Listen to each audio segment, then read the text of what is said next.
Heather, this is Haley and Katie, and we have an absolutely not. We are so tired of our in-laws badgering us for our children's Christmas list.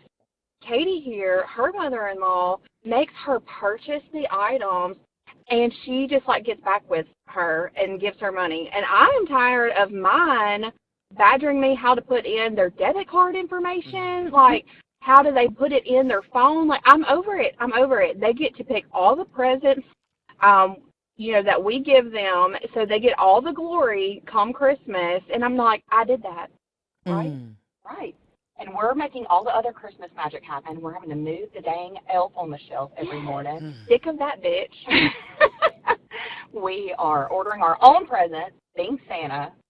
We ain't got time to give you selling raffle tickets. Like, my children. Be thoughtful. All go out. Program. Find something that they like, and leave me alone. Leave us alone about it. Well, I mean, we know other people have this problem, so we just thought we'd bring it to the show, Heather. And we love you. I love you. Tiramisu, bitch. Tiramisu, my sweet Southern women. This is a problem that I hear time and time again from my girlfriends with children. And it is this weird power dynamic. Obviously, the mother-in-laws are a nightmare, but just with the grandparents in general. Like, you either have great-grandparents that are fucking stellar, or, again, you have these fair-weather grandparents. And I don't know what has happened. I don't know if the boomers just hate us so much that they have tuned out, tapped out. I mean, I don't know why. But I have heard this from a couple of my friends where you're doing all the work. All the fucking work. Where is the magic of Christmas if the grandparents aren't going to Toys R Us or Target or picking it out? Where's the Christmas magic? Tell me, Pappy, where is the magic if I'm doing it all? There was nothing better, and and also, guys, if your kids are in the car, okay, I'm going to give you 10 seconds. We don't want them to hear this because I'm talking about you know who. Okay? All right.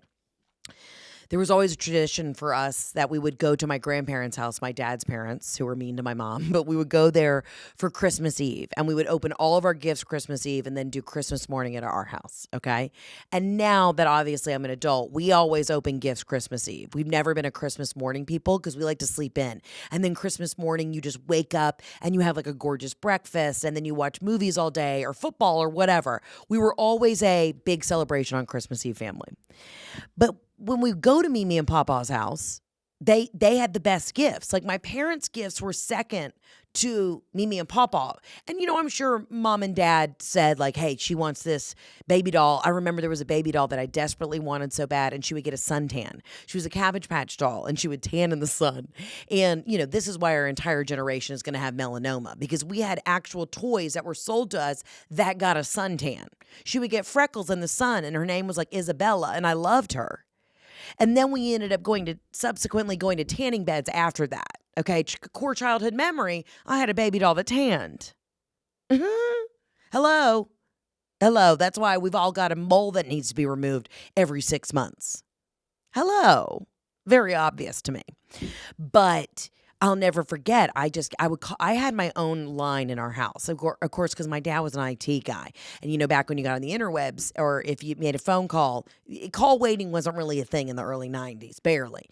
So we had our own phone line. And my sister and I would call my Mimi and Papa if they lived 10 minutes down the street. And my grandfather drove an enormous white Cadillac. Okay, we called it a land yacht. And it had a beautiful blue, kind of like velvet soft top, and it was white. And I would see that Lincoln Town car coming, or it was a Cadillac. It was like a giant Lincoln. No, it was a Cadillac. And he would come around the corner, and I was like, here he comes. Papa's coming to take me to Toys R Us, and I'm getting that suntan baby doll because my mom right now is being a bitch. I would call him from my line. I would get grounded, or my mom would send me to my room for a timeout, and I call Papa and say, will you come pick me up? I want a Coke in the bottle. In a glass bottle. I want cheese and crackers with a little Duke's mayo spread in between. And then you're taking me to Toys R Us, and we're getting that tanning baby doll. And sure enough, Papa would pull up. And then my mom would be like, well, your grandfather's here. And I'm like, I called him on my hotline. She's like, you're 6. And I said, you're being a bitch, Robin. And she said, you didn't clean up the playroom, bitch. And I said, you're a bitch. And then Papa said, I don't know what's happening here. Get in the car. We're going to Toys R Us. So I was a sneaky little bitch. I would get whatever I wanted when I wanted. And I would be eating out of my grandpa's, my papa would be eating out of my palm. Because I was cute. Now, my Mimi hated me because I was cute. But that's for another time. But my grandparents knew what we wanted. I mean, I'd pick up the phone, ring, ring. I'd just say, and I think I quit believing in Santa at like 8, maybe earlier, 7, because my sister told me, because she was also being a bitch.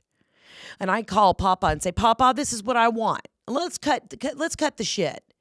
Now, I know Mom and Dad are going to make me go down to Lenox Mall or Phipps Plaza and sit on that incredibly accurate Santa. I mean, Dale's his name. Dale, yes, he lives by Stone Mountain. He's incredibly authentic, and I will say, clearly doing some, one might say, the Meisner technique. He is absolutely method acting. I'm very impressed with whatever acting school, performing arts program he did. He's really just tapped into the spirit and the physicality of Santa. But regardless, Papa, I'm going to need you to get all the things on my list. Do you have a pen and paper?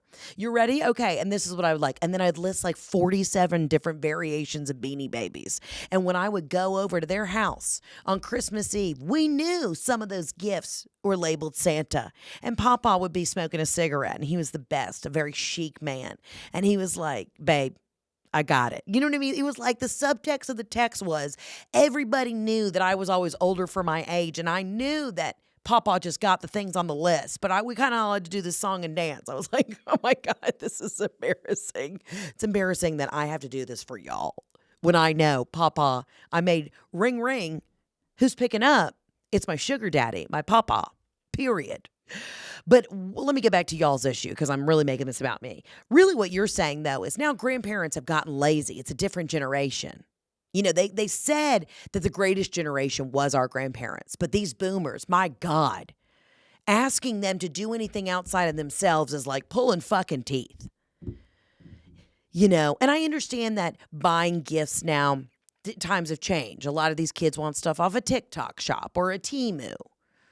You know, even Amazon can be a little tricky to navigate. But step up to the plate, boomers. Just try a little. Put a little enthusiasm in it. Okay? We know you're upset at your millennial children, but do it for the kids. Do it for the Gen Alphas. Help them out. Bring a little Christmas magic, and don't ask me for my debit card. Unreal. Unfucking real. Yeah, I'll tell you, it was the greatest generation. Whatever that generation was of our millennials' grandparents. We had the best fucking grandparents. They would move heaven and earth. My Mimi, who hated me, would at least take me to Neiman Marcus and point out clothes that I couldn't fit into. But she said, if you lose 20 pounds, there's hope. At least I had something on the horizon to look forward to if I eventually ended up with an elementary eating disorder. You know, there was something to aspire to. The boomers now just throw their hands up and they go, it's AI, I don't know. And you're like, you're on Target.com, just purchase the rollerblades. I have moments with my mom, and obviously we have another level of codependency that is just, it's intense. You know, the other day she must have asked me 16 times, well, how do you do it? And I was like, I know she knows how to do it. And at some point you become an enabler. And I said, Mom, if you want to get this gift for Jeff, here's the link. You know how to click on it. You know how to add your Amex. I don't want to hear it. I don't want to hear it. This woman knows how to do 55 touch and goes back and forth between a Ross for Less, a Nordstrom Rack, and a TJ Maxx, but she can't just stop at a Dick's Sporting Good to get a couple golf balls and gloves. I don't want to hear that. Absolutely not. So I don't know what we have to do as a society to really grab the boomers by the shoulders and gently rattle them till they understand we're not doing all the dirty work. Because I'll tell you right now, our grandparents that we had, honey, they were MacGyver. They were the James Bond of grandparents. They were.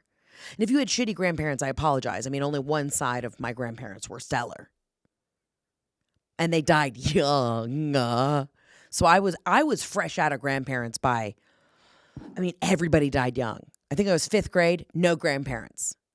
None. Dead. Gone. No gifts. Then I just had to rely on good old Robin and Kyle. You know what I mean?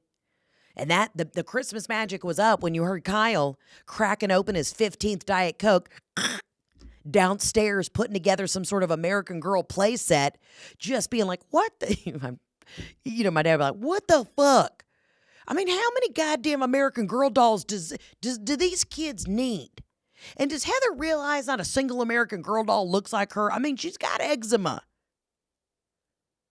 Where is the American Girl doll covered in bologna strings and Capri Suns? That's the American Girl doll she needs. And my dad would just be you just hear it.